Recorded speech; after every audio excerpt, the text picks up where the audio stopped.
আসসালামু আলাইকুম। Story lounge চ্যানেলে আপনাদের আবারও স্বাগতম। আমি সাকিব আছি আপনাদের সাথে। আজকে আপনাদের জন্য আছে শরদিন্দু বন্দ্যোপাধ্যায়ের বিখ্যাত ব্যোমকেশ সিরিজের একটি রহস্য গল্প বেনি সংহার প্রথম পর্ব। এটা আমাদের নতুন ইনিশিয়েটিভ। এখানে আমরা নিয়মিতভাবে গল্প দিয়ে যাচ্ছি। আপনারা যারা প্রথমবারের মতো শুনছেন, যারা সাবস্ক্রাইব করেননি, তারা সাবস্ক্রাইব করে ফেলুন। আশা করছি আপনাদের গল্পগুলি ভালো লাগবে। সকালবেলা ব্যোমকেশ তার কেয়াতলার বাড়িতে চায়ের পেয়ালা এবং খবরের কাগজ নিয়ে বসেছিল। শীতের সকাল, বেলা আন্দাজ 8টা। অজিত ইতোমধ্যেই তাড়াতাড়ি চা খেয়ে বেরিয়ে গেছে একজন প্রখ্যাত লেখকের বাড়িতে গিয়ে দেখা করতে। লেখক মহাশয় একটি নতুন বই দেবেন প্রতিশ্রুতি হয়েছেন, কিন্তু প্রখ্যাত লেখকদের অনেক উমেদার বইটা আগেভাগে হস্তগত করা দরকার। খবরের কাগজে বিজ্ঞাপনের পাতাগুলি শেষ করে ব্যোমকেশ চায়ের পেয়ালা তুলে নিল। পেয়ালার অবশিষ্ট চা ঠান্ডা হয়ে গেছে। সে এক চুমুকে পেয়ালা নিঃশেষ করে আবার কাগজে তুলে নিল। এবার খবর পড়তে হবে। আজকাল খবরের কাগজ পড়লেই বোঝা যায় পৃথিবীর অবস্থা প্রকৃষ্টিত নয়। ভূমিকম্প, জলোচ্ছ্বাস, অতিবৃষ্টি, অনাবৃষ্টি তো আছেই। তাছাড়া মানুষগুলো যেন ক্ষেপে গেছে। যুদ্ধ, বিপ্লব, অন্তর্বিবাদ, ধর্মঘট, ঘেরাও, বোমা, কাঁদানো গ্যাস, লাঠালাঠি। পৃথিবীতে মানুষের সংখ্যা এত বেড়ে গেছে বলেই বোধহয় কারোর প্রাণে শান্তি নেই। যেখানে এত গাদাগাদি ঠাসাঠাসি, সেখানেই শান্তি কোথা থেকে আসবে? কাগজের পাতা উল্টাতে হলো না। প্রথম পৃষ্ঠাতেই দেখা গেল এক ভয়াবহ হত্যাকাণ্ডের বিবরণ। পরশু রাতে খুন হয়েছে, কাল সকালে জানাজানি হয়, আজ কাগজে বেরিয়েছে। দক্ষিণ কলকাতার ঘটনা। ব্যোমকেশের বাড়ি থেকে বেশি দূরে নয়, সদর রাস্তায় বেরিয়ে দক্ষিণে কিছু দূর গেলেই 3তলা প্রকাণ্ড বাড়িটা চোখে পড়ে। তার কপালের ওপর বড় বড় অক্ষরে লেখা বেনি মাধব। ব্যোমকেশ অনেকবার বাড়ির সামনে দিয়ে যাতায়াত করেছে, কিন্তু বাড়ির আদিবাসীর সঙ্গে আলাপ ছিল না। কাগজ থেকে জানা গেল বাড়ির মালিক বৃদ্ধ বেণুমাধব চক্রবর্তী এবং তার দেহরক্ষী কেউ নৃশংসভাবে হত্যা করেছে। ব্যোমকেশ নিবিষ্ট মনে হত্যার বিবরণ পড়ল। তারপর অন্যমনস্কভাবে সিগারেট ধরালো। পরশু রাত্রে পড়াতে এমন একটা লোমহর্ষক খুন হয়ে গেছে, অথচ সে খবর পায়নি। রাখাল এই এলাকার দারোগা, সে নিশ্চয় তদন্তের ভার নিয়েছে, কিন্তু ব্যোমকেশকে কিছু জানা যায়নি। হয়তো সোজাসুজি ব্যাপার, রহস্য বা জটিলতা কিছু নেই, তাই রাখাল আসেনি। আজকাল জটিল রহস্য বড়ই দুর্লভ হয়ে পড়েছে। টেলিফোন বেজে উঠল। ব্যোমকেশ হাত বাড়িয়ে ফোন কানের কাছে ধরতেই ওপার থেকে আওয়াজ এলো, ব্যোমকেশ দা, আমি রাখাল। আজকের কাগজ পড়েছেন? ব্যোমকেশ বলল, পড়েছি। বেনি সংহার? কি বললেন, বেনি সংহার? ও হ্যাঁ হ্যাঁ, বেনি সরকার বটে, তার সঙ্গে মেঘরাজ বধ। আমি অকুস্থল থেকে কথা বলছি। কি ব্যাপার? ব্যাপার একটু পেঁচালো ঠেকছে। কাল সকাল থেকে তদন্ত শুরু করেছি, এখনো কোনো হাদিস পাওয়া যায়নি। আপনি কি খুব ব্যস্ত আছেন? না। তাহলে একবারটি এদিকে আসবেন। আপনার বাড়ি থেকে বেশি দূর নয়, 5 মিনিটের রাস্তা। বাড়ির নাম বেণীমাধব। জানি। কখন আসছেন? অবিলম্বে। বেণীমাধব চক্রবর্তী সরকারি সামরিক বিভাগে কন্ট্রাক্টরি কাজ করে বিপুল অর্থ উপার্জন করেছিলেন। দক্ষিণ কলকাতায় সদর রাস্তার ওপর তার প্রকাণ্ড 3তলা বাড়িটা সেই অর্থের যৎকিঞ্চিৎ নিদর্শন। বেণীমাধব সতর্ক বুদ্ধির মানুষ ছিলেন। দীর্ঘকাল ঠিকাদারি করার ফলে মনুষ্য জাতি সততায় তিনি বিশ্বাস হয়েছিলেন, কিন্তু সেজন্য তার হৃদয় ধর্ম সংকুচিত হয়নি। সংসারের এবং সেই সঙ্গে নিজের দোষ ত্রুটি তিনি হাসিমুখে গ্রহণ করেছিলেন। বেণুমাধবের পোষ্য বেশি ছিল না। যৌবন উত্তীর্ণ হবার পরেই তিনি বিপত্নী হয়েছিলেন। পত্নী রেখে যান একটি পুত্র ও একটি কন্যা। তারা বড় হলে বেণীমাধব তাদের বিয়ে দিলেন। ছেলে অজয় হয়ে দাঁড়িয়েছিলেন, একটি আন্ত অকর্মার ধারী। ব্যবসা বাণিজ্যের চেষ্টা করে বাপের কিছু টাকা নষ্ট করে প্রিতিস্কদের আরোহণ করেছিল। বেণীমাধব আর তাকে কাজে নিযুক্ত করবার চেষ্টা করেনি। তিনি বেশিরভাগ সময় বাইরে বাইরে থাকতেন। বাড়ির দ্বিতলে অজয় বাস করত তার স্ত্রী আরতি এবং পুত্রকন্যা মকরন্দ ও লাবণীকে নিয়ে। বেণীমাধব তার সংসারের খরচ দিতেন। মেয়ের বিয়ে বেণীমাধব ভালোই দিয়েছিলেন। জামাই গঙ্গাধরের পৈতৃক বিষয় সম্পত্তি ছিল, কিন্তু বড় মানুষ শ্বশুর পেয়ে তার মেজাজ চড়ে গেল। সে রেশ খেলে যথা সর্বস্ব উড়িয়ে দিল। মেয়ে গায়ত্রী বাপের কাছে এসে কেঁদে পড়ল। বেণীমাধব মেয়ে জামাই এবং দৌহিত্রী ঝিল্লিকে নিজের বাড়িতে তুললেন। ছেলেকে যেমন মাসারা দিচ্ছেন, মেয়ের জন্য তেমনি মাসারা বরাদ্দ হলো। বেণীমাধবের বাড়িটা 3 তলা, আগেই বলেছি। তোতলায় মাত্র 3টি ঘর, বাকি জায়গায় বিস্তীর্ণ ছাদ। এই তেতলাটা বেণীমাধব নিজের জন্য রেখেছিলেন। তিনি না থাকলে তেতলা তালাবদ্ধ থাকত।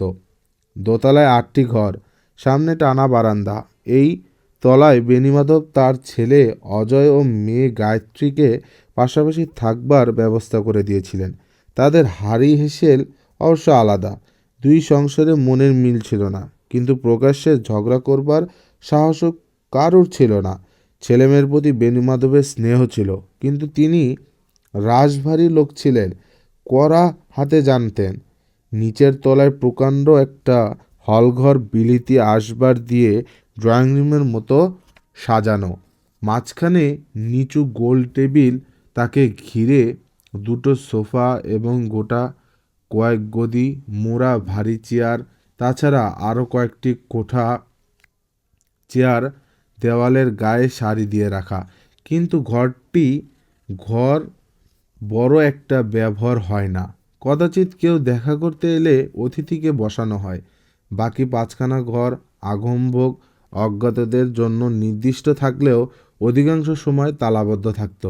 কিন্তু বেশি দিন তালাবদ্ধ রইল না। বেণীমাধবের 2 মামাতো ছোট বোন ছিল, বহুদিন মারা গেছে। তাদের 2 ছেলে সনৎ গাঙ্গুলি ও নিখিল হালদার, পরস্পর মাসতুতো ভাই, কলকাতা চাকরি করত। তাদের ভালোবাসা ছিল না, তাই বেণীমাধব তাদের নিজের বাড়িতে এনে রাখলেন। নিচের 2টি ঘর নিয়ে তারা রইল। দেখা যাচ্ছে বেণীমাধবের ছেলে মেয়ে, নাতি নাতনি এবং 2 ভাগ্নে মিলে 7 জন পোষ্য। বাড়িতে চাকর নেই। 2টো দাসী দিনের বেলায় কাজ করে দিনের সন্ধ্যার সময় চলে যায়। নিতান্তই বৈচিত্র্যহীন পরিবেশ। শালা ভগ্নিপতির বয়স প্রায় সমান, 43-44, কিন্তু তাদের মধ্যে মানসিক ঘনিষ্ঠতা নেই। 2 জন আকৃতি প্রতি 2 রকম। অজয় সুশ্রী ও শৌখিন গোছের মানুষ। গিলে করা ধুতি পাঞ্জাবি ও পালিশ করা পাশপ শু ছাড়া সে বাড়ির বার হয় না। রোজ সকালে গড়িয়াহাটে বাজার করতে যাওয়াতে তার ঘোর আপত্তি। অধিকাংশ দিন তার স্ত্রী আরতি বাজারে যায়। অজয় সন্ধ্যার পর ক্লাবে যায়। শখের থিয়েটারের প্রতি তার গাঢ় অনুরাগ। অভিনয় ভালোই লাগে। ক্লাবটা শখের থিয়েটারই ক্লাব। প্রতি বছর তারা 4-5খানা নাটক অভিনয় করে। গঙ্গাধরের চেহারাটা কাপলিক ধরনের, মুখে এবং দেহে মাংস কম, হাড় বেশি, চোখের দৃষ্টি খর। নিজের বিষয় সম্পত্তি উড়িয়ে দিয়ে শ্বশুরের স্কন্ধে আরোহণ করার পর সে অত্যন্ত গম্ভীর এবং মিতভাষী হয়ে উঠেছেন।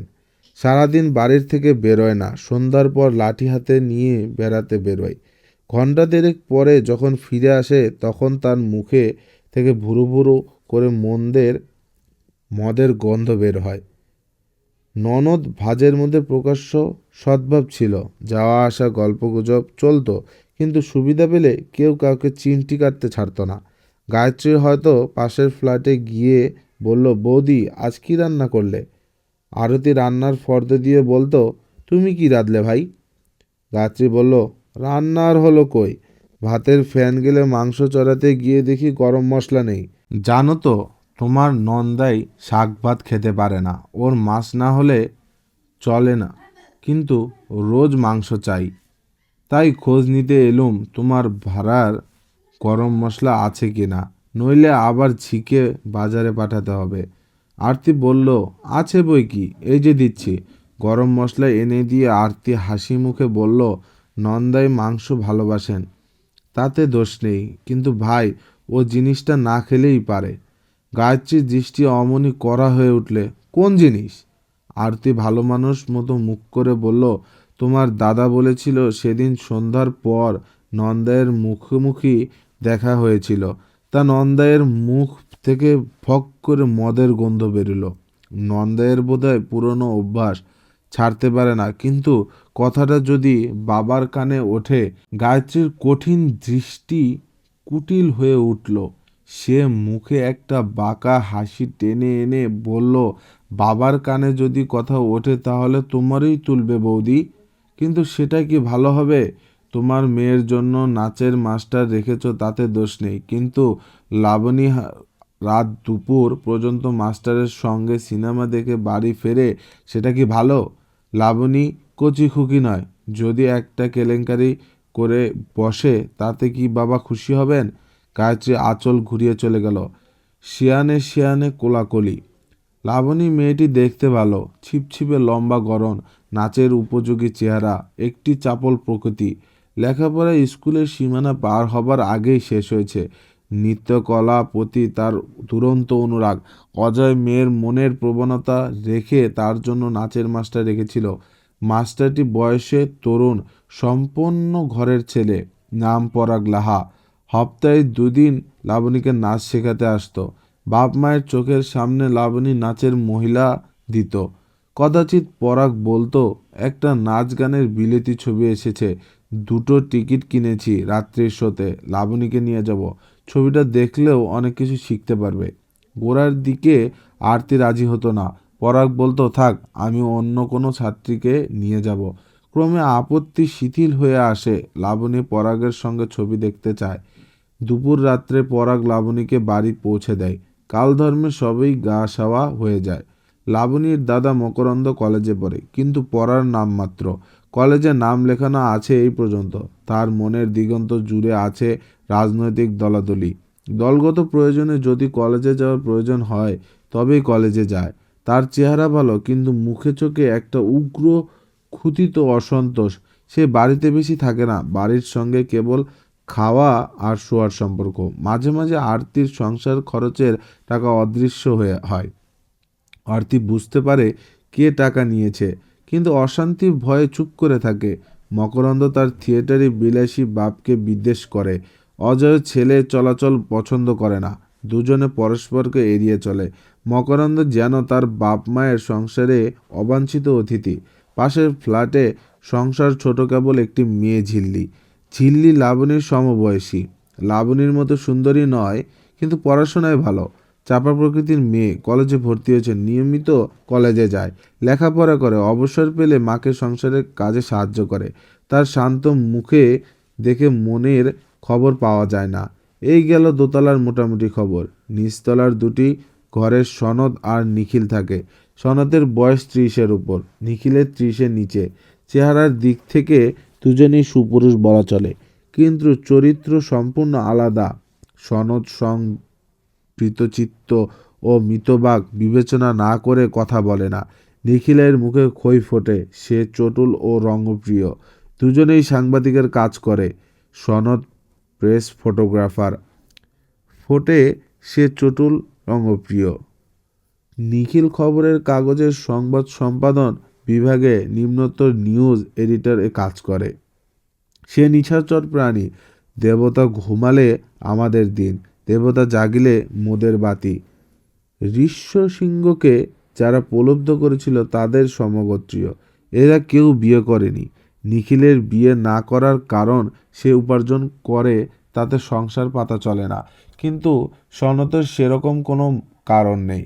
সে ভালো উপার্জন করে। মাতুল গৃহ তার বাস করার কারণ অর্থভাব নয়, ভালোবাসার অভাব। তার বিবাহে অরুচির মূল্য অনুসন্ধান করতে হলে তার একটি গোপনীয় অ্যালবামের স্মরণ নিতে হয়। অ্যালবামে অনেকগুলি যুগকাহিনী যুবতীর সরস ফটো আছে। ফটোগুলো দেখে সন্দেহ করা যেতে পারে যে সনদ অবিবাহিত হলেও ব্রহ্মচারী নয়, কিন্তু সে অত্যন্ত সাবধানী লোক। সে যদি বিবাহের বদলে মধুর বৃত্ত অবলম্বন করে থাকে তাহলে তা সকলের অজান্তে। এই 7টি মানুষ বাড়ির স্থায়ী বাসিন্দা। বেণীমাধব 9 মাসে 6 মাসে আসেন, দুদিন থেকে আবার দিল্লি চলে যান। দিল্লি তার কর্মক্ষেত্রের কেন্দ্রবিন্দু। হঠাৎ 67 বছর বয়সে বেণীমাধবের স্বাস্থ্যভঙ্গ হলো। তার শরীর বেশ ভালোই ছিল, অসম্ভব পরিশ্রম করতে পারতেন, কিন্তু তার প্রিয় ভৃত্য এবং দীর্ঘদিন অনুচর রামভোজনের মৃত্যুর পর তিনি তার বেশি দিন খাড়া থাকতে পারলেন না। মাসের মধ্যে তিনি ব্যবসা গুটিয়ে ফেললেন। তার টাকার দরকার ছিল না। বৃদ্ধ বয়স পর্যন্ত কাজের ঝোঁকেই কাজ করে যাচ্ছিলেন। এখন দিল্লির অফিস তুলে নিয়ে তিনি কলকাতায় ফিরে এলেন। সঙ্গে এলো নতুন চাকর মেঘরাজ। রামভোজনের মৃত্যুর পর বেণীমাধব মেঘরাজকে খাস চাকর রেখেছিলেন। মেঘরাজ ভারতীয় সেনাদলের একজন সিপাহী ছিল। চীন ভারত যুদ্ধে আহত হয়ে তার একটা পা হাঁটু পর্যন্ত কাটা যায়। ভারতীয় সেনা বিভাগের পক্ষ থেকে তাকে কৃত্রিম পা দেওয়া হয়েছিল এবং সামান্য পেনশন দিয়ে বিদায় করা হয়েছিল। সে বেণীমাধবের দিল্লির অফিসে দারোয়ানের কাজ পেয়ে গ্রাসাচ্ছন্দের ব্যবস্থা করেছিল। রামভোজনের মৃত্যুর পর বেণীমাধব তাকে খাস চাকরের কাজ দিলেন। মেঘরাজ অত্যন্ত বিশ্বাসী এবং কড়া প্রকৃতির মানুষ। সে বেণীমাধবের একক সংসারে সমস্ত কাজ নিজের হাতে তুলে নিল। তার দাড়ি কামানো থেকে জুতা বুরুশ পর্যন্ত সব কাজ করে। তার বয়স আন্দাজ 40, বলিষ্ঠ চেহারা, কৃত্রিম পায়ের জন্য একটু খুঁড়িয়ে চলে। যা হোক, বেণীমাধব এসে কলকাতা বাড়িতে অধিষ্ঠিত হলেন। তেতলার অংশের নিত্য ব্যবহার সব ব্যবস্থাই ছিল, কেবল ফ্রিজ আর টেলিফোন ছিল না। 2-4 দিনের মধ্যে ফ্রিজ এবং টেলিফোন সংযোগ স্থাপিত হলো। ইতিমধ্যে মেয়ে গায়ত্রী এসে আবদার ধরেছিল, বাবা, এবার আমি তোমার খাবার ব্যবস্থা করব। আগে তুমি যখনই আসতে দাদার কাছ থেকে, আমরা কি কেউ নেই? বেণীমাধব বলেছিলেন, আমি তো একলা নেই, মেঘরাজ আছে। মেঘরাজ বুঝি নতুন চাকরের নাম? আহা, বুড়ো রামভোজন মরে গেল, তা মেঘরাজকেও আমি খাওয়াবো। বেণীমাধব বিবেচনা করে বললেন, বেশ, কিন্তু তাতে তোমার খরচ বাড়বে। আমি তোমার মাসিক বরাদ্দ আরও 150 টাকা বাড়িয়ে দিলাম। গায়ত্রী হেসে বলল, সে তোমার যেমন ইচ্ছে।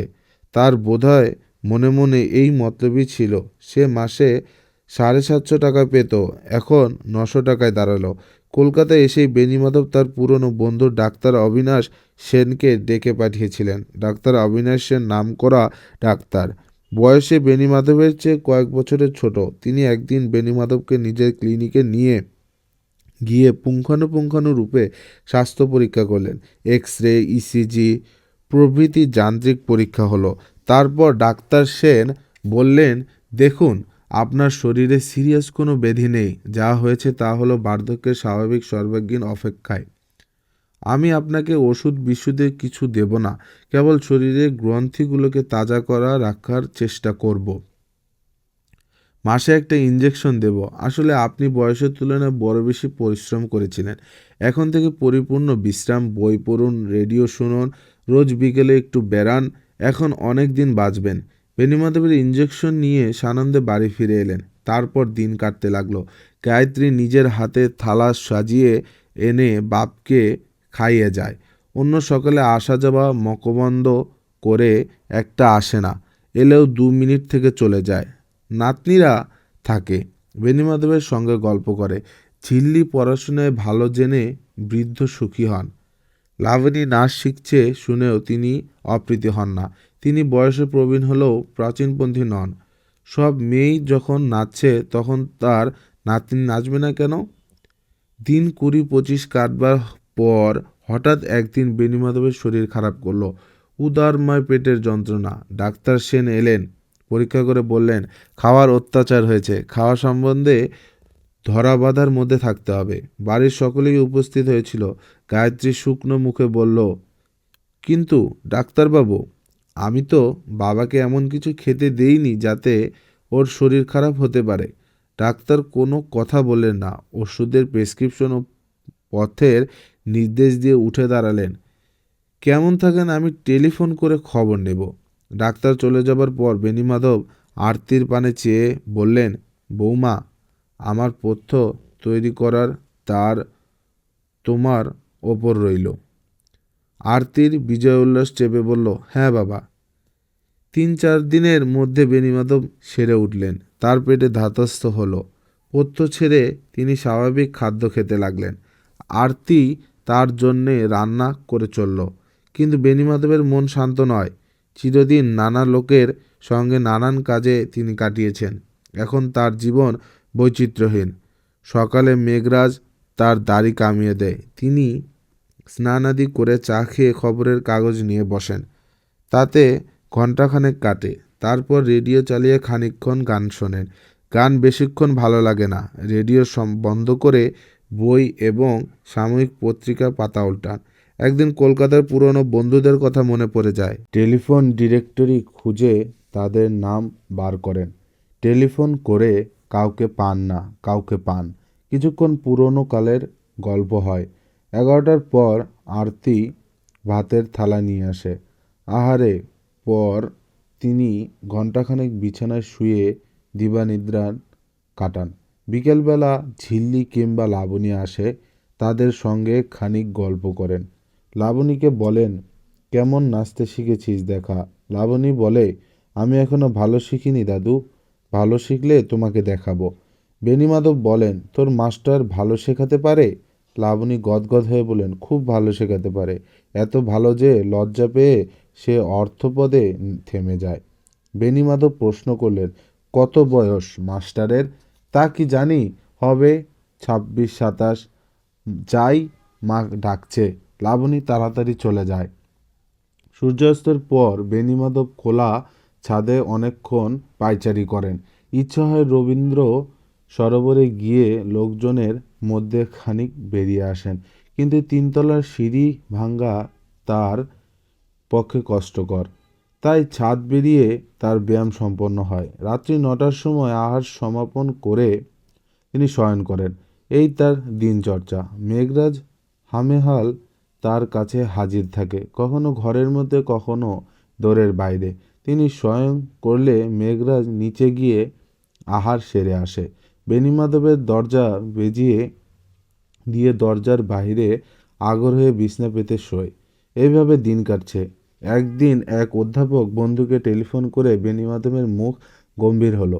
টেলিফোন রেখে তিনি কিছুক্ষণ চিন্তা করলেন। তারপর মেঘরাজ ডেকে বললেন, তুমি নিচে গিয়ে মকরন্দক ডেকে আনো।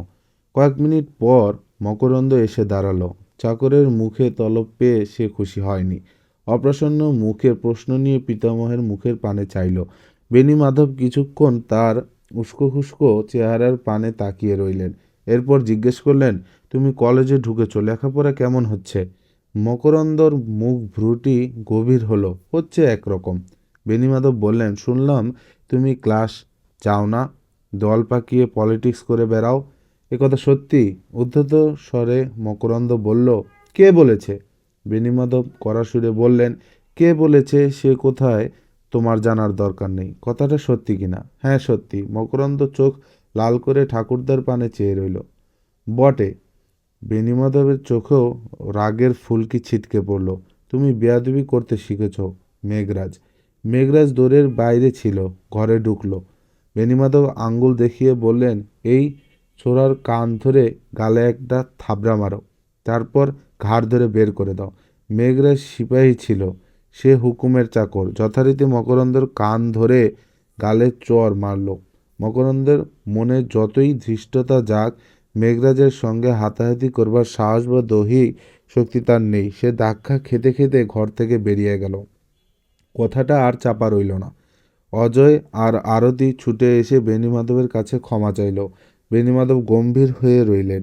শেষে বললেন, বংশে একটা মাত্র ছেলে, সে বেল্লিক বেয়াদব হয়ে উঠেছে। দোষ তোমাদের, তোমরা ছেলেকে শাসন করতে জানো না। ব্যাপারটা আর বেশি দূর গড়ালো না। তারপর একদিন বিকেলবেলা সনৎ এলো মামার সঙ্গে দেখা করতে। সনৎ আর নিখিল মাঝে মাঝে এসে মামার কাছে বসে। সশস্ত্রম মামার কুশল প্রশ্ন করে চলে যায়। আজ সনৎ তার ক্যামেরা নিয়ে এসেছে। বলল, মামা আপনার একটা ছবি তুলব। বেণীমাধব হেসে বললেন, আমি বুড়ো মানুষ, আমার ছবি তুলে কি হবে? সনৎ বলল, আমার অ্যালবামে রাখব। কিন্তু এখনও আলো কমছে না। এ আলোতে ছবি তোলা যাবে? যাবে। আমি ফ্ল্যাশ বাল্ব এনেছি। বেশ, তোলো। বেণীমাধব একটি হেলান দেওয়া চেয়ারে বসলেন। সনদ ছবি তোলার উপক্রম করেছে। এমন সময় নিখিল এসে দাঁড়ালো। সনদ এদিক ওদিক ঘুরে শেষে একটা বিশেষণ দৃষ্টিকোণ থেকে ছবি তুলল। বাল্বটা একবার জ্বলে উঠেই নিভে গেল। নিখিল বলল, সনদদা, ছবি তৈরি হলে আমাকে একখানা দিও, আমি কাগজে ছাপব। মামা কাজ থেকে অবসর নিয়েছেন, কলকাতায় এসে স্থায়ীভাবে আছেন, খবরটা প্রকাশ করা দরকার। বেণীমাধব মনে মনে ভাগ্নেদের ওপর খুশি হলেন। পরদিন সনদ ছবি এনে বেণীমাধবকে দেখালো। ছবিটি ভালো হয়েছে। বেণীমাধবের জরাক্রান্ত মুখ শিল্পীর নৈপুণ্যে শান্ত কোমল ভাব ধারণ করেছে। সনদ যে কৌশলী শিল্পী তাতে সন্দেহ নেই। বেণীমাধব বললেন, বেশ হয়েছে, এটাকে বাঁধিয়ে কোথাও টাঙিয়ে রাখলেই হবে। সনদ বলল, আমি এনলার্জ করে ফ্রেমে বাঁধিয়ে এনে দেব। নিখিলকে এক কপি দিয়েছি, সে কাগজে ছাপাবে। অতঃপর বেণীমাধব কর্মহীন মন্তর দিনগুলি কাটছে। সনদ বড় ছবি ফ্রেমে বাঁধিয়ে ঘরের দেয়ালে টাঙিয়ে দিয়ে গেছে। কাগজে তার ছবি ও সংক্ষিপ্ত পরিচয় বেরিয়েছে। এরকম অবস্থায় বৃদ্ধ বয়সে মানুষ শান্তি ও স্বাচ্ছন্দ্য লাভ করে, কিন্তু বেণীমাধবের মনে শান্তি ও স্বাচ্ছন্দ্য আসছে না। ছেলে ও মেয়ের পরিবারের সঙ্গে একটানা সান্নিধ্য তিনি উপভোগ করতে পারছেন না। পারিবারিক জীবনের স্বাদ ভুলে গিয়ে যারা দীর্ঘকাল একলা পথে চলেছে তাদের বোধহয় এমনই হয়। ওদিকে ছেলে এবং মেয়েদের পরিবারেও কোনো সুখ নেই। গায়ত্রীর মেজাজ সর্বদাই তিরিক্ষ হয়ে থাকে। গঙ্গাধর সারাদিন বসে একা একা তাস খেলে, সলিটেয়ার খেলা। সন্ধ্যার সময় চুপি চুপি বেরিয়ে যায়, আবার বেশ রাত্রি হবার আগেই ফিরে আসে।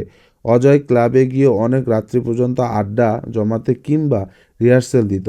এটা ছিল তার জীবনের প্রধান বিলাস। এখন তাকে রাত্রি 9টার মধ্যে বাড়ি ফিরতে হয়, কারণ কর্তার হুকুম 9টার পর সদর দরজা খোলা থাকবে না। 9টার পর বাড়ি ফিরে দোর ঠেলাঠেলি করলে তেতলায় শব্দ যাবে, সেটা বাঞ্ছনীয় নয়। সকলেরই একটা চোখ এবং একটা কান তেতলার দিকে সতর্ক হয়ে থাকে। আরতি যদিও সর্বদাই শ্বশুরকে খুশি করবার চেষ্টা করেছে, তবু নিশ্চিন্ত হতে পারছে না। নিশ্চিন্ত আছে কেবল দোতলার দুটি মেয়ে, লাবণী আর ঝিল্লি, এবং নিচতলায় সনদ ও নিখিল। ঝিল্লি আর লাবণী বয়স মাত্র 18, বিষয় বুদ্ধি এখনো পরিপক্ক হয়নি। সনদ আর নিখিলের বেলায় পরিস্থিতি অন্যরকম। মামা তাদের বাড়িতে থাকতে দিয়েছেন বটে, কিন্তু তারা মামার কাছে অর্থ প্রত্যাশী নয়। সনদের গোপন ও নৈশাভিসারের কথা বেণীমাধব জানতে পারবেন এমন কোনো সম্ভাবনা নেই। নিখিলের ওপর দোষ নেই, উপরোক্ত কয়েক মাস থেকে সে এক নতুন ব্যাপারে মশগুল হয়ে আসছেন। বেণীমাধব কলকাতায় এসে বসবার আগে একদিন নিখিল হঠাৎ ডাকে একটা চিঠি পেল, খামের চিঠি। তাকে চিঠি লেখবার লোক কেউ নেই। সে একটু আশ্চর্য হয়ে চিঠি খুলল। এক পাতা কাগজের ওর দুছত্র লেখা আছে, আমি একটি মেয়ে, তোমাকে ভালোবাসি। চিঠির নিচে লেখিকার নাম নেই। নিখিল কিছুক্ষণ বোকার মতো চেয়ে রইল। তারপর মুখে গদগদ হাসি ফুটে উঠল। একটা মেয়ে তাকে ভালোবাসে, বারে ভারী মজা তো। কিন্তু মেয়েটা কে? নিখিল খামের ওপর পোস্ট অফিসের সিলমোহর পরীক্ষা করল। সিলমোহরের ছাপ চেবড়ে গেছে, তবু কলকাতায় চিঠি তাকে দেওয়া হয়েছে এটুকু বোঝা যায়। কলকাতার মেয়ে কে হতে পারে? চিঠি বা লিখল কে? ভালোবাসা জানাবার আরও তো অনেক সোজা উপায় আছে। মুখে বলতে লজ্জা হয়েছে তাই চিঠি, কিন্তু নিজের নাম লেখেনি কেন? নিখিল অনেক মেয়েকে চেনে, আর অফিসেই তো গোটা 10 আইবুড়ো মেয়ে কাজ করে। তাছাড়া বন্ধুবান্ধবের বোনেরা আছে। মেয়েরা তার চটুল রঙপ্রিয় স্বভাবের জন্যে তার প্রতি অনুরক্ত। তাকে দেখলেই তাদের মুখে হাসি ফোটে, কিন্তু কেউ তাকে চুপি চুপি বলে ভালোবাসে বলেও তো মনে হয় না। আর এত লজ্জাবতীও কেউ নয়। হাতে চিঠি নিয়ে বারান্দায় দাঁড়িয়ে নিখিল এইসব ভাবছে। এমন সময় পেছন দিক থেকে লাবণীর গলা শুনতে পেল। কি নিখিল কাকা, কার চিঠি পড়ছ? নিখিল ফিরে দাঁড়ালো। ঝিল্লি আর লাবণী কখনো দোতলা থেকে নেমে এসেছে। তাদের হাতে কয়েকখানা বই। তারা একসঙ্গে লাইব্রেরিতে যায় বই বদল করতে। নিখিল হাতে উঁচুতে তুলে নাড়তে নাড়তে বলল, কার চিঠি? একটি যুবতী আমাকে চিঠি লিখেছে বলে বুক ফুলিয়ে দাঁড়ালো। লাবণী বলল, যুবতী লিখেছে? কি লিখেছে? নিখিল বলল, হুম হুম, দারুণ ব্যাপার, গুরুতর ব্যাপার। লিখেছে সে আমাকে ভালোবাসে। লাবণী আর ঝিল্লি অবাক হয়ে পরস্পর পানে তাকালো, তারপর হেসে উঠল। লাবণী বলল, কেন গুল মারছ নিখিল কাকা? তোমাকে আবার কোন যুবতী ভালোবাসবে? নিখিল চোখ পাকিয়ে বলল, কেন, আমাকে কোনো যুবতী ভালোবাসতে পারে না? দেখেছিস আমার চেহারাখানা? দেখেছি। এখন বলো কার চিঠি? বললাম না যুবতীর চিঠি। ঝিল্লি প্রশ্ন করলো, যুবতীর নাম কি? নিখিল মাথা চুলকে বলল, নাম নাম জানি না, চিঠিতে নাম নেই। ঝিল্লি আর লাবণী আবার হেসে উঠল। লাবণী বলল, তোমার একটা কথাও আমার বিশ্বাস করি না। নিশ্চয়ই পাওনাদারের চিঠি। পাওনাদারের চিঠি? তবে এই দেখ। নিখিল চিঠিখানা তাদের নাকের সামনে ধরলো। দুজনে চিঠি পড়ল। লাবণী বলল, কিন্তু চিঠি পড়েও বিশ্বাস হচ্ছে না যে একটা মেয়ে তোমাকে প্রেমের নিবেদন করেছে। আমার মনে হয় কেউ তোমার ঠ্যাং ধরে টেনেছে, মানে লেগ পুলিং। নিখিল একটু গরম হয়ে বলল, যা যা, তোরা এসব কি বুঝবি? এসব গভীর ব্যাপার। প্রেমের ফাঁদ পাতা ভুবনে শুনেছিস কখনো? শুনেছি। ঝিল্লি আর লাবণী মুখ টিপে হাসতে হাসতে চলে গেল। এরপর থেকে যখনই কোনো মেয়েকে সঙ্গে দেখা হয়, নিখিল উৎসুক চোখে তার পানে তাকায়, কিন্তু কোনো সাড়া পায় না। তার মন আরও ব্যগ্র হয়ে ওঠে। কে মেয়েটা? নিশ্চয়ই তার পরিচিতি। তবে এমন লুকোচুরি খেলছে কেন? মাসখানেক পর দ্বিতীয় চিঠি এলো, আবার একটু বড়। আমি একটি মেয়ে, তোমাকে ভালোবাসি, আমাকে চিনতে পারলে না? চিঠি পেয়ে নিখিলের মন উদ্দীপ্ত হয়ে উঠল। লাবণী আর ঝিল্লি হাতের কাছে নেই, কিন্তু কাউকে না বলেও থাকা যায় না। তাই সে ঝোঁকের মাথায় সনতের ঘরে চলে গেল।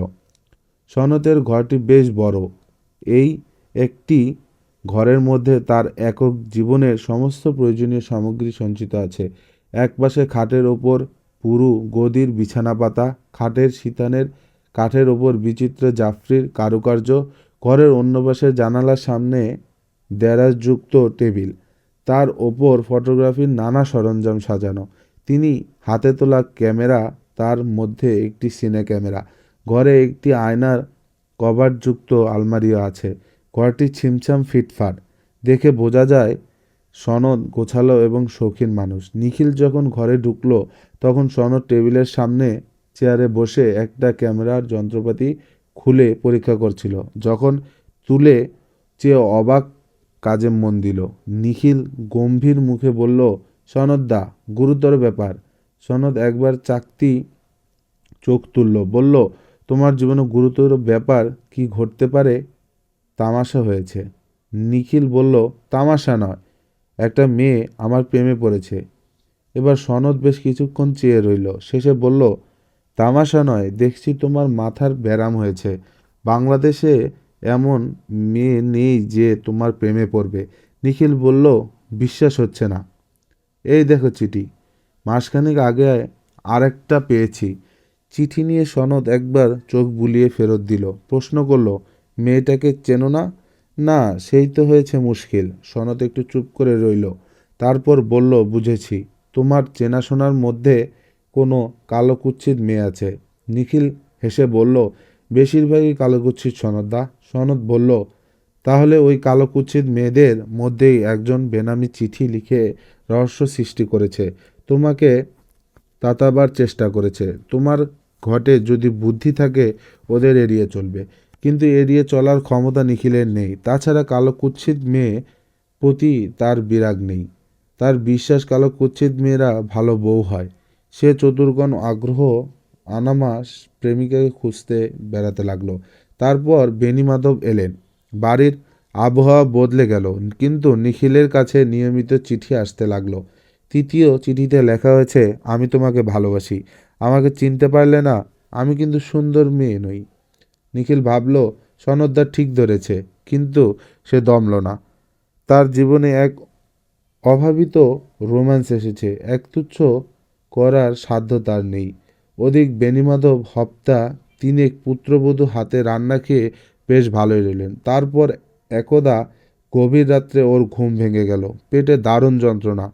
যাতনায় ছটফট করতে করতে মেঘরাজকে ডাকলেন।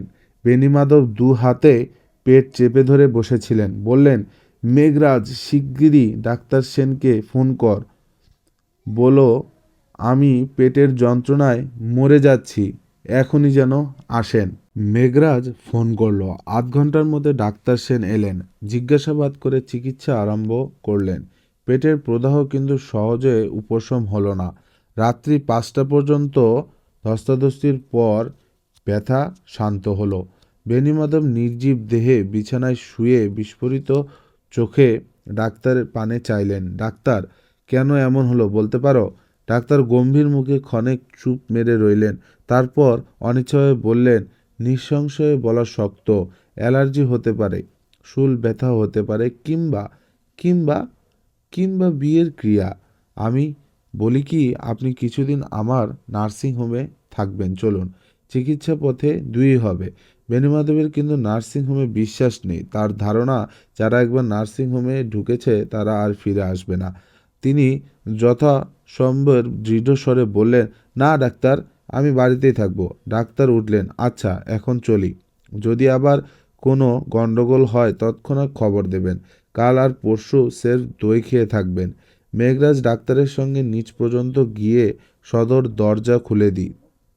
ডাক্তার চলে গেলেন। মেঘরাজ দরজা বন্ধ করে আবার ওপরে উঠে এলো। বাড়ির অন্য মানুষগুলো তখন ঘুমাচ্ছে। ডাক্তার আসা যাওয়া জানতে পারল না। বিছানায় শুয়ে বেণীমাধব তখন শূন্য দৃষ্টিতে চেয়ে চিন্তা করছিল। দুরূহ দুর্গম চিন্তা। পুত্রাদিপি ধান ভজাং ভীতি। একবার নয়, দুবারই এই ব্যাপার হলো। ছেলে আর মেয়ে অপেক্ষা করে আছে আমি মরব। আমি মরছি না দেখে অধীর হয়ে উঠছে। কিন্তু ছেলে মেয়ে জামাই পুত্রবধূ এমন কাজ করতে পারে? কেন করবে না? সংসারে টাকাই খাঁটি জিনিস, আর যা কিছু সব ভুয়ো। ডাক্তারের মনেও সন্দেহ ঢুকেছে। সকাল 7টার সময় বেণুমাধবের বিছানায় উঠে বসলেন। মেঘরাজ তার দাড়ি কমিয়ে দিল। তারপর তিনি তার হাতে টাকা দিয়ে বললেন, যাও বাজার থেকে দই কিনে নিয়ে এসো, 1 সের ভালো দই। টাকা নিয়ে মেঘরাজ চলে গেল। সেই সৈনিক হুকুম তামিল করে কথা বলে না। তার মুখ দেখেও কিছু বোঝা যায় না। 7:30টার সময় আরতি চলে এলো। তার সঙ্গে ঝি ট্রের ওপর চা ও প্রাতরাশ নিয়ে এসেছে। ঘরে ঢুকেই আরতি চমকে উঠল। বেণীমাধব বিছানায় বসে একদৃষ্টি তার পেনে চেয়ে আছেন। সে ক্ষীণকণ্ঠে বলল, বাবা।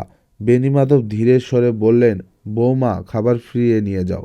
আজ থেকে আমার খাবার ব্যবস্থা আমি নিজেই করব। আরতির মুখে ভয়ের ছায়া পড়ল। কেন বাবা? বেণীমাধব গত রাত্রির ঘটনা বললেন। আরতি শুনে মুখ কালি করে চলে গেল। কথাটা ঝিয়ের মুখে অচিরাৎ প্রতারিত হলো। শুনে গায়ত্রী ছুটতে বাপের কাছে এলো। বাবা, বৌদির রান্না তোমার সহ্য হবে না আমি জানতুম। আজ থেকে আমি আবার তোমার জন্য রাঁধব। বেণীমাধব মেয়েকে আপাদমস্তক দেখে কড়া সুরে বললেন, না। বেলা 3টের সময় তিনি কর্তব্য স্থির করে বিছানায় উঠে বসে ডাকলেন, মেঘরাজ। মেঘরাজ এসে দাঁড়ালো। জি। বেণীমাধব প্রশ্ন করলেন, তোমার বৌমা আছে?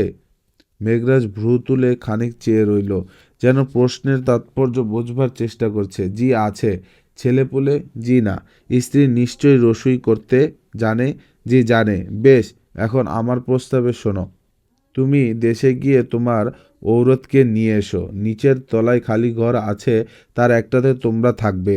তোমার ঔরত আমার রসুই করবে। আমি তোমার মাইনে ডাবল করে দিলাম। তুমি কাল সকালে প্লেনে দিল্লি চলে যাও। বউকে নিয়ে যত শিগগিরই পারো ফিরে আসো। প্লেনের ভাড়া ইত্যাদি সব খরচ আমি দিব। কেমন? জি। বেশ, নিশ্চিন্ত হইলাম। কিন্তু তুমি যতদিন ফিরে না আসছো ততদিনের জন্য আমার রসদ দরকার। এই নাও টাকা। বাজারে গিয়ে আরও শেষের দই করা পাকের সন্দেশ, গোটা দই, বড় পাউরুটি, মাখন, মার্মলেড, টিনের দুধ, আঙ্গুর, আপেল এইসব কিনে নিয়ে এসো। ফ্রিজে থাকবে। তুমি বাজারে যাও। আমি ইতিমধ্যে টেলিফোনে তোমার এয়ার টিকিট ব্যবস্থা করছি। পরদিন মেঘরাজ চলে গেল। বেণীমাধব একলা রইলেন। দই এবং অন্যান্য সাত্ত্বিক আহারে ফলে 2-3 দিনের মধ্যেই তার পেট সুস্থ হলো। তিনি অবসর বিনোদনের জন্য ডাক্তার সেন ও অন্যান্য বন্ধুদের সঙ্গে টেলিফোনে গল্প করেন। ঘরের মধ্যে কারোর যাওয়া আসা নেই। দরজা সর্বদা বন্ধ থাকে। চতুর্থ দিন মেঘরাজ ফিরে এলো। সঙ্গে বউয়ের পরনে রঙিন শাড়ি, মুখে ঘোমটা। মেঘরাজ বেণীমাধবের ঘরে গিয়ে বউয়ের মুখ থেকে ঘোমটা সরিয়ে দিল। বেণীমাধব দেখলেন একটি মিষ্টি হাসি মুখ, রং ময়লা, কাজল পরা, চোখে যৌবনের মাদকতা।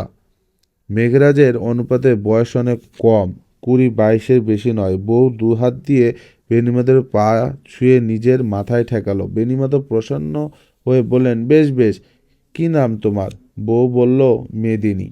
অতঃপর বেণীমাধবের স্বাধীন সংসার যাত্রা আরম্ভ হয়ে গেল।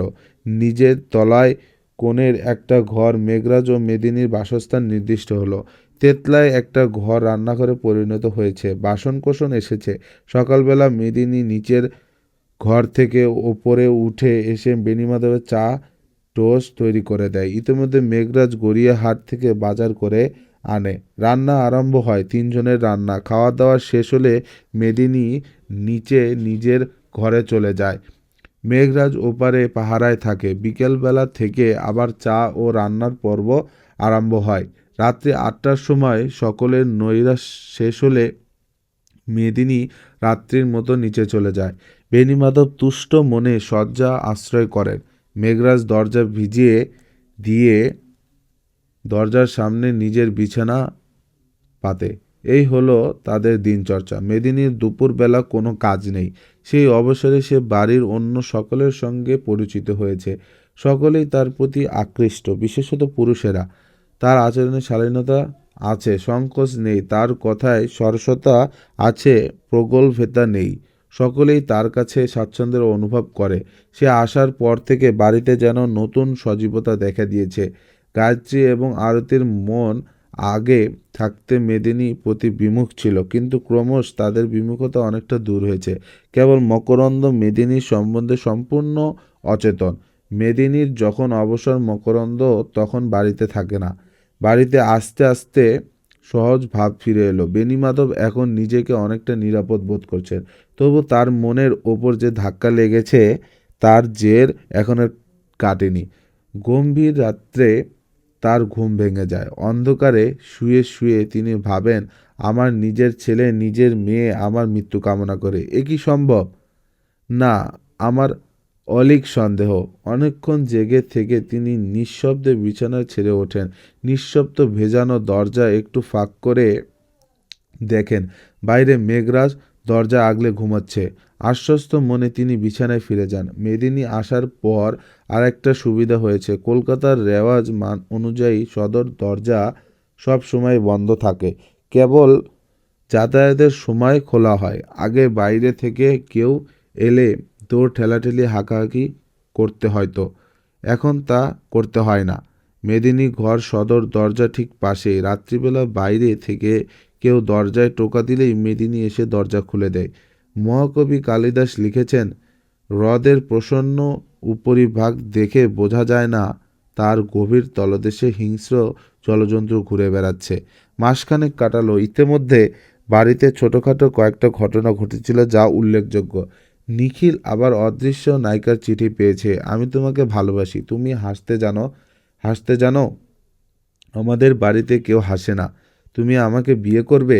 চিঠি পেয়ে নিখিল আহ্লাদে প্রায় দড়ি ছেঁড়া হয়ে উঠল। চিঠি হাতে নিয়ে কিছুক্ষণ নিজের ঘরে পাগলের মতো দাপাদাপি করলো। তারপর সনতের ঘরে গেল। নিখিলের ঘরটা আকারে প্রকারে সনতের অনুরূপ, কিন্তু অত্যন্ত অগোছালো। তক্তপোশের ওপর বিছানাটা তাল পাকিয়ে আছে। টেবিলের উপর ধুলো পুরু প্রলেপ। দেখে বোঝা যায় এ ঘরে গৃহিণীর করস্পর্শের প্রয়োজন আছে। সনৎ তখন ক্যামেরা নিয়ে বেরোচ্ছিল। নিখিল বলল, এ কি সনৎদা, সজ্জিত গজ্জিত হয়ে চলছ কোথায়? সনৎ বলল, গ্র্যান্ড হোটেল পার্টি আছে। হাতে ওটা কি?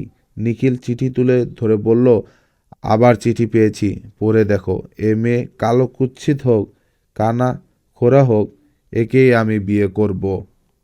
সনৎ চিঠি পড়ে বলল, কানাখোরাই মনে হচ্ছে। তা বিয়ে করতে চাও, করো না। কে তোমাকে আটকাচ্ছে? কিন্তু তার আগে মেয়েটাকে খুঁজে বার করতে হবে তো। সনৎ নিজের ঘরে তালাবদ্ধ করলো। মেঘরাজের ঘরে সামনে দিয়ে যাবার সময় দেখলো মেদিনী ঘরে রয়েছে। সনৎ একবার দাঁড়িয়ে বলল, মেদিনী, আজ আমার ফিরতে দেরি হবে। একটা পার্টিতে ফটো তুলতে যাব। কখন ফিরবো ঠিক নেই। আমি দৌড়ে টোকা দিলে দৌড় খুলে দিও। মেদিনী নিজের দোরের কাছে এসে দাঁড়িয়েছিল। সে এখন বাংলা ভাষা বেশ বুঝতে পারে, কিন্তু বলতে পারে না। চোখ নিচু করে সে নম্রস্বরে বলল, জি। সনদ বেরিয়ে যাওয়ার পর নিখিল মেদিনীর কাছে এসে দাঁড়ালো। বলল, মেদিনী, তুমি জানতা হায় একটো लड़की हमको ভালোবাস में गिर गया, हम उसको शादी करेगा। মেদিনীর চোখে কৌতুক নেচে উঠল। সে আঁচল দিয়ে হাসি চাপা দিতে দিতে দোর ভেজিয়ে দিল। মেদিনী আসার পর থেকে গঙ্গাধরের চিত্ত চঞ্চল হয়েছে।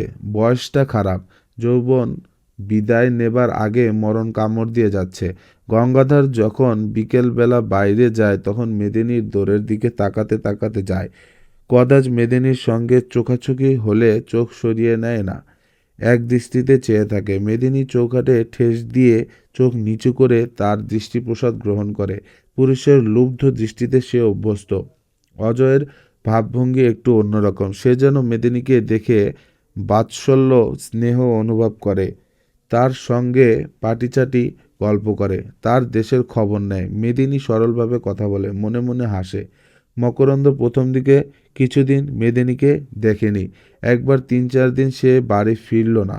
জানা গেল পুলিশ ভ্যান লক্ষ্য করে হট ছাড়ার জন্যে পুলিশে ধরে নিয়ে গেছে। চতুর্থ দিন সে মুক্তি পেয়ে রাত্রি 10:30টার সময় এসে বাড়ির সদর দরজায় ধাক্কা দিল। মেদিনী গিয়ে দোর খুলল। মকরন্দ চেহারা শুকনো, জামা ছেঁড়া, চুল উস্কো খুস্কো। সে তীব্র দৃষ্টিতে মেদিনীর পানে চেয়ে রুক্ষ স্বরে প্রশ্ন করল, তুমি কে? আমি মেদিনী। মেঘরাজের বউ? কুটিলভাবে মুখ বিকৃত করে সে মেদিনীকে আপাদমস্তক দেখল। তারপর সিঁড়ি দিয়ে উপরে চলে গেল। মেদিনী জানত মকরন্দ কে। সে মুখ টিপে হেসে নিজের ঘরে ফিরে গেল। তিনি মাস কেটে যাবার পর যখন বেণীমাধবের পেটে আবারও গণ্ডগোল হলো না, তখন তিনি নিঃসংশয়ে বুঝলেন তার পেটের কোনো দোষ নেই, হজম করার শক্তি অক্ষুণ্ণ আছে। পুত্রবতী এবং মেয়ের প্রতি তার সন্দেহ নিশ্চয়তায় পরিণত হলো। তারপর একদা গভীর রাত্রে বিভীষিকাময় স্বপ্ন দেখে তার ঘুম ভেঙে গেল। কে যেন ছুরি দিয়ে পেঁচিয়ে পেঁচিয়ে তার গলা কাটছে। তারপর তিনি আর ঘুমাতে পারল না। বাকি রাত্রিটা চিন্তা করে কাটলেন। মৃত্যু ভয়ে জড়িত ওই চিন্তা। পরদিন বেলা 10:30টার সময় তিনি তার সলিসিটর টেলিফোন করলেন। সুধাংশুবাবু, আমি উইল করতে চাই। বেশি নড়াচড়ার ক্ষমতা নেই, আপনি একবার আসবেন? বেণীমাধবের পুরনো মক্কেল, মালদার লোক। সুধাংশুবাবু বললেন, বিকেলবেলা যাব। বিকেলবেলা সুধাংশুবাবু এলেন। দোর বন্ধ করে দুজনে প্রায় 1.5 ঘন্টা উইলের শতাদি আলোচনা করলেন। সুধাংশু বাবুর অনেক নোট করলেন। শেষে বললেন, পরশু আমি উইল তৈরি করে নিয়ে আসব। আপনি উইল পড়ে দস্তখত করে দেবেন। 2জন সাক্ষীও আমি সঙ্গে আনব। সন্ধ্যের পর সনদ আর নিখিল বেণীমাধবের কাছে এসে বসল। কুশল প্রশ্ন করল। মেদিনী পাশের ঘরে রান্না করছিল। বেণীমাধব ভাগ্নেদের চা ও আলু ভাজা খাওয়ালেন। ওরা চলে যাবার পর বেণীমাধব মেঘরাজকে ডেকে বললেন, দোতলা থেকে সকলকে ডেকে নিয়ে আসো। দোতলায় মকরন্দ ছাড়া আর সকলেই ছিল। সমন পায়ে ছুটে এলো। ঝিল্লি আর লাবণীও এলো। বেণীমাধব খাটের ধারে বসেছিলেন। 2 নাতিকে ডেকে নিজের দুপাশে বসালেন। তারপর ছেলে, বউ, মেয়ে, জামাই এর পানে চেয়ে গম্ভীর গলায় বললেন, আমি উইল করতে দিয়েছি। উইলের ব্যবস্থা আগে থাকতে তোমরা জানিয়ে দিতে চাই। সকলে সশঙ্ক মুখে চেয়ে রইল। বেণীমাধব ধীরে ধীরে বলতে লাগলেন, আমার মৃত্যুর পর আমার নগদ সম্পত্তি তোমার হাতে পাবে না।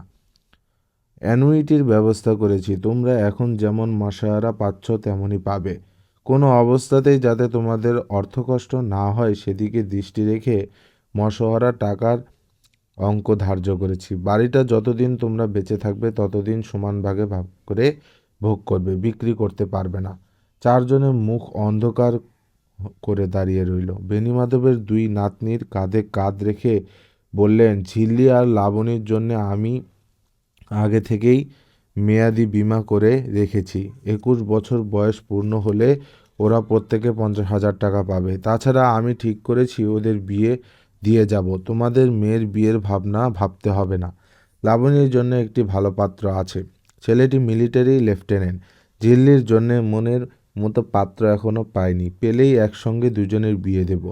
তার মুখে একটু প্রসন্নতার ভাব এসেছিল, আবার তা মুছে গেল। তিনি ভ্রুটি করে বললেন, মকরন্দকে আলাদা 50,000 টাকা দিয়ে যাব ভেবেছিলাম, কিন্তু সে বড় অসভ্য বেয়াদব হয়ে দাঁড়িয়েছে, তাকে কিছু দেব না।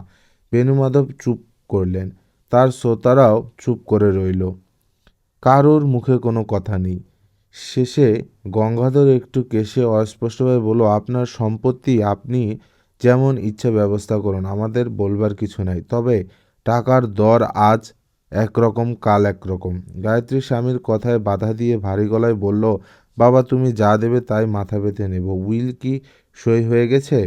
বেণীমাধব কারোর দিকে তাকালেন না, অন্যদিকে মুখ ফিরিয়ে বললেন, উইল তৈরি করতে দিয়েছি, কাল পরশু সই দস্তখত হবে। হ্যাঁ, একটা শর্তের কথা তোমাদের বলা হয়নি। উইলের শর্ত থাকবে, যদি আমার অপঘাত মৃত্যু হয় তাহলে তোমরা কেউ আমার 1 পয়সা পাবে না, সব সম্পত্তি পাবে কলকাতা বিশ্ববিদ্যালয়। এই কথা শুনে সকলে কিছুক্ষণ স্তম্ভিত হয়ে রইল, তারপর আস্তে আস্তে ঘর থেকে বেরিয়ে গেল। রাত্রি হলো। যথাসময়ে বেণীমাধব নৈশাহার সম্পন্ন করে শয্যা নিলেন। মেঘরাজও মেদিনীর পাশে ঘরে খাওয়া দাওয়া করলো। মেঘরাজ সামনের দরজা আগলে বিছানা পাতল। মেদিনী নিজের ঘরে গেল। ওদিকে দোতলায় থমথমে ভাব। লাবণীর নাচের মাস্টার এসেছিল, কিন্তু বাড়িতে কারোর নাচের প্রতি রুচি নেই। পরগ আর লাবণী আড়ালে কথা বলল, তারপর চুপি চুপি নিঃশব্দ সিনেমা দেখতে চলে গেল। কেউ তাদের যাওয়া লক্ষ্য করল কিনা সন্দেহ।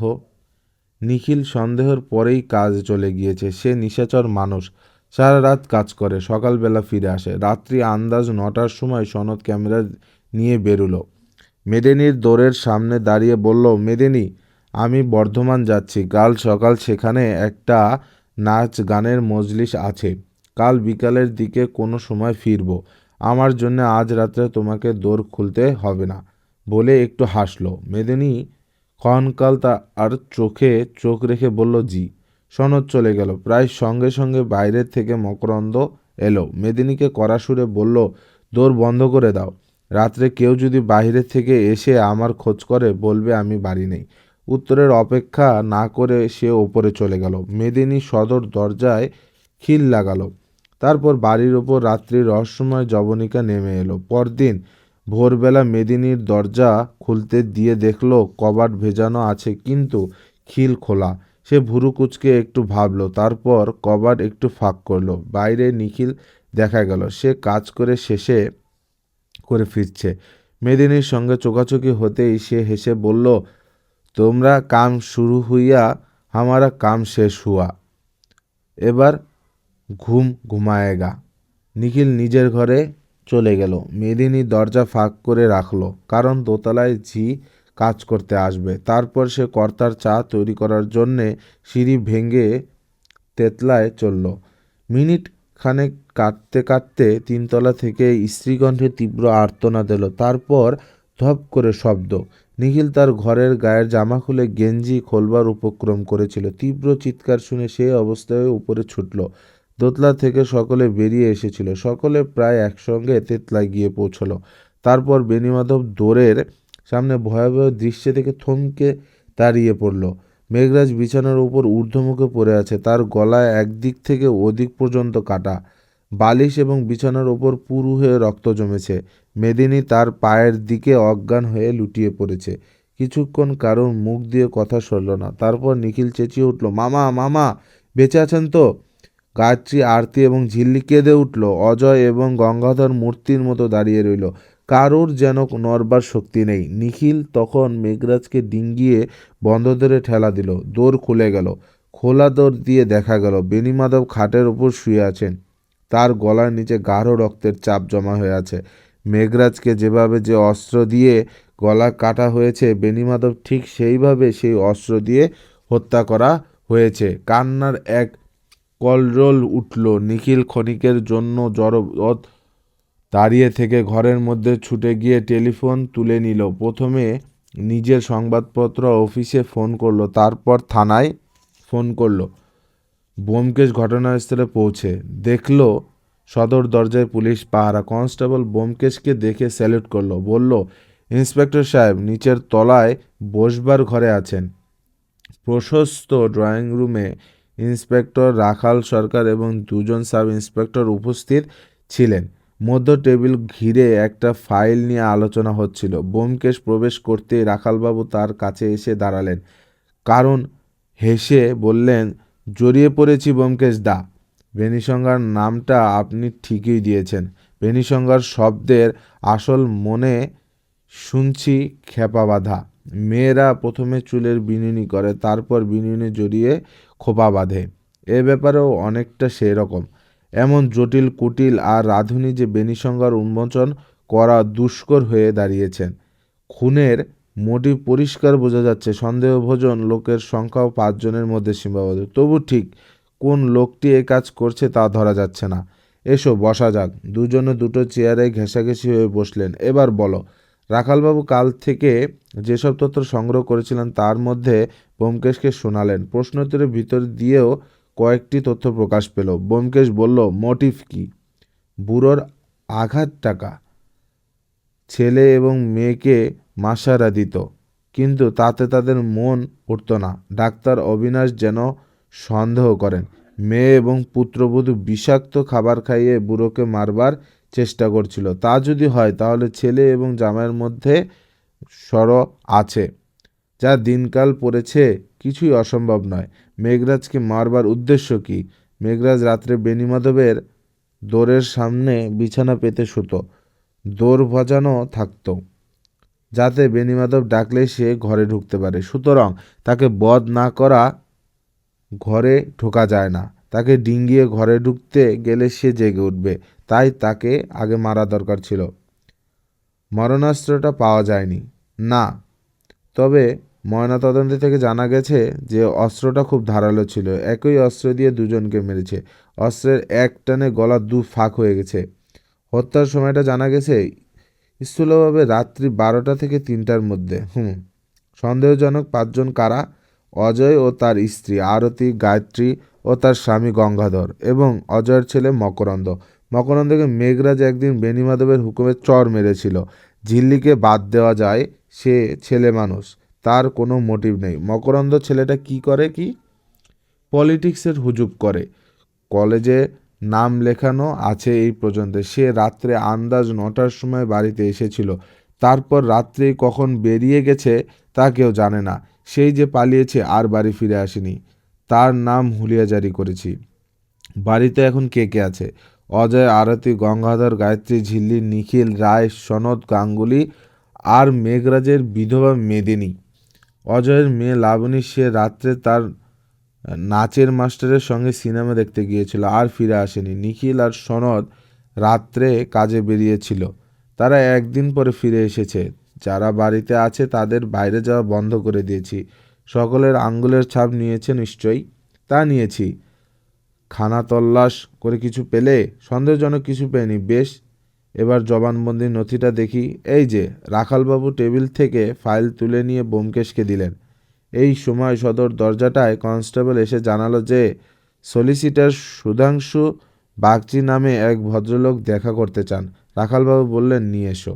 সুধাংশু ঘরে প্রবেশ করলেন, হাতে পাঠ করা খবরের কাগজ। রাখালবাবুর পানে চেয়ে বললেন, আমি বেণীমাধব বাবুর সলিসিটার। আজ খবরের কাগজ খুলেই দেখলাম। বসুন। সুধাংশুবাবু একটি চেয়ারে বসলেন। রাখালবাবু তার সামনে দাঁড়ালেন। ব্যোমকেশকেও এগিয়ে এসে দাঁড়ালো। রাখালবাবু প্রশ্ন করলেন, বেণী মাধববাবুর সঙ্গে কবে আপনার শেষ দেখা হয়েছিল? সুধাংশুবাবু বললেন, পরশু। আমার অনেক দিন ধরে তার বৈষয়িক কাজকর্ম দেখাশোনা করে আসছে। পরশু তিনি আমাকে ফোন করে জানালেন যে তিনি উইল করতে চান। আমি বিকালবেলা এসে তার সঙ্গে দেখা করতে চেয়েছিলাম। উইলে কি কি শর্ত থাকবে তিনি আমাকে জানিয়েছিলেন। আমি উইল তৈরি করে আজ তাকে দলিল দেখিয়ে সই দস্তখত করিয়ে নেব বলে সব ঠিক করে রেখেছিলাম। তারপর আজ সকালে কাগজ খুলেই এই সংবাদ পেলাম। রাখালবাবু চকিতে একবার ব্যোমকেশের পানে চেয়ে বললেন, উইলে কি কি শর্ত আছে আমাদের বলতে বাধা আছে কি? সুধাংশুবাবু বললেন, অন্য সময় বাধা নিশ্চয় থাকতো, কিন্তু বর্তমান অবস্থায় বাধা নেই এবং আপনাদের সুবিধা হতে পারে। তিনি উইলের শর্তগুলি শোনালেন। অপঘাতে মৃত্যু হলে সমস্ত সম্পত্তি কলকাতা বিশ্ববিদ্যালয় পাবে, সে কোথাও উল্লেখ করলেন। বেলা 11টা নাগাদ তিনি উঠলেন, বলে গেলেন, যদি আমার কাছ থেকে আরও কিছু জানতে চান কিংবা উইল পড়তে চান আমার অফিসে খবর দেবেন। তিনি চলে যাবার পর রাখালবাবু বললেন, মোটিভ আরও পাকা হলো। বুড়োকে আর দুদিন বাঁচতে দিলেই এত বড় সম্পত্তিটা বেহাত হয়ে যেত। ব্যোমকেশ বলল, আমি এবার উঠব, কিন্তু আগে বেণীমাধবের ঘরটা দেখে যেতে চাই। চলুন। দোতলার সিঁড়িটার মাথায় একজন কনস্টেবল, তেতলায় বেণীমাধবের দরজায় তালা লাগানোর উপরন্তু একজন কনস্টেবল টুলে বসে পাহারা দিচ্ছে। মেঘরাজের রক্তাক্ত বিছানা পরীক্ষার জানা স্থানান্তরিত হয়েছে। রাখালবাবু পকেট থেকে চাবি বের করে তালা খুললেন। দুজনে ঘরে প্রবেশ করলেন। ঘরের মাঝখানে খাটের ওপর বিছানা নেই, আর সব যেমন ছিল তেমনই আছে। ব্যোমকেশ দোরের কাছে দাঁড়িয়ে একবার চারদিকে চোখ ফেরালো, তারপর অস্ফুট স্বরে বলল, তোমরা অবশ্য সবই দেখেছ। তবু? রাখালবাবু ঘাড় নাড়ালেন। অধিকন্তু ন দোষায়। লোহার সিন্দুকের চাবি কোথায় ছিল? লোহার সিন্দুকের গায়ে লাগানো ছিল। সিন্দুকের মধ্যে 3খানা 100 টাকার নোট ছিল। 5 টাকা, 10 টাকার নোট বা খুচরো টাকা পয়সাও একটাও ছিল না। মনে হয় খুনি সিন্দুক খুলে টাকা পয়সা নিয়েছে, কিন্তু ধরা পড়ার ভয়ে নম্বরই নোট নেয়নি। সিন্দুকে আর কি ছিল? কিছু দলিলপত্র, কিছু রসিদ, ব্যাংকের খাতা ও চেকবুক। 2টো ব্যাংকে টাকা আছে, সাকুল্যে প্রায় 40,000। তাছাড়া শেয়ার সার্টিফিকেট ও ফিক্সড ডিপোজিট আছে আন্দাজ 11 লাখ টাকার। মালদার লোক ছিলেন। ছেলে আর মেয়েকে 750 টাকা হিসাবে মাসেরা দিতেন। তার নিজের খরচ ছিল 700 টাকা। মেঘরাজকে মাইনে দিতেন 250 টাকা। চেকবুকের কাউন্টার ফয়েল থেকে এইসব খবর জানা যায়। সিন্দুকের ভেতরে কি বাইরে বেণীমাধব ছাড়া অন্য কারোর আঙ্গুলের ছাপ আছে? কারোর আঙ্গুলের ছাপ নেই, একবারে লেপাত পোছা। আত্মীয় লোকটি হুঁশিয়ার। ব্যোমকেশ সিন্দুক খুলল না, ফ্রিজের সামনে গিয়ে দাঁড়ালো। ফ্রিজে কারুর আঙ্গুলের ছাপ ছিল? ছিল। বেণীমাধব, মেঘরাজ এবং মেদিনী, 3জনের আঙ্গুলের ছাপ ছিল, আর কারুর ছাপ পাওয়া যায়নি। হাতল ধরে ব্যোমকেশ ফ্রিজ খুলল। ভিতরে আলো জ্বলে উঠল। ফ্রিজ চালু আছে। ভিতরে নানা জাতের ফলমূল, সারি সারি ডিম, মাছ, মাংস, দুধের বোতল রয়েছে। ব্যোমকেশ আবার দোর বন্ধ করে দিল। ঘরের পেছনের দিকে দেয়ালে একটা লম্বা ধরনের আয়না টাঙানো ছিল। তার নিচে তাকের ওপর চিরুনি, বুরশ, চুলের তেল ও দাড়ি কামানোর সরঞ্জাম। দাড়ি কামাবার সরঞ্জামের বিশেষত্ব এই যে খুরটি সেফটি রেজর নয়, সাবেক কালের ভাঁজ করা লম্বা খুর। ব্যোমকেশ সন্তর্পণে খাপ্ত করে খুর তুলে নিয়ে বলল, খুরটা বের করে দেখেছ নাকি? রাখালবাবু চোখ একটু বিস্ফোরিত করলেন, বললেন, না। বেণীমাধব নিজের হাতে দাড়ি কামাতেন না। মেঘরাজ রোজ সকালে দাড়ি কামিয়ে দিত। ব্যোমকেশ সাবধানে খুরটি খাপ থেকে বের করে 2 আঙ্গুলের ধারে জানালার কাছে নিয়ে গিয়ে উল্টে পাল্টে দেখতে লাগলো। তারপর বিস্মিত স্বরে বলল, আশ্চর্য! ব্যোমকেশ খুরটি তার হাতে দিয়ে বলল, দেখো, কোথাও আঙ্গুলের ছাপ নেই। খুর নিয়ে রাখালবাবু পুঙ্খানুপুঙ্খ পরীক্ষা করে বললেন। তারপর খুর ব্যোমকেশকে ফেরত দিয়ে তার মুখের পানে চাইলেন। দুজনের চোখ বেশ কিছুক্ষণ পরপর আবদ্ধ হয়ে রইল। তারপর ব্যোমকেশ খুরটি খাপের মধ্যে পুরে নিজের পকেটে রাখল। বলল, এটা আমি নিয়ে যাচ্ছি। কি দরকার? দাড়ি কামাবো। স্টোরি লাউঞ্জ চ্যানেলে আপনারা শুনছিলেন ব্যোমকেশ সিরিজের রহস্য গল্প বেণীসংহার প্রথম পর্ব। আপনারা যারা সাবস্ক্রাইব করেননি তারা সাবস্ক্রাইব করে ফেলবেন। আমরা নিয়মিতভাবে গল্প দিচ্ছি, আশা করছি গল্পগুলি ভালো লাগবে।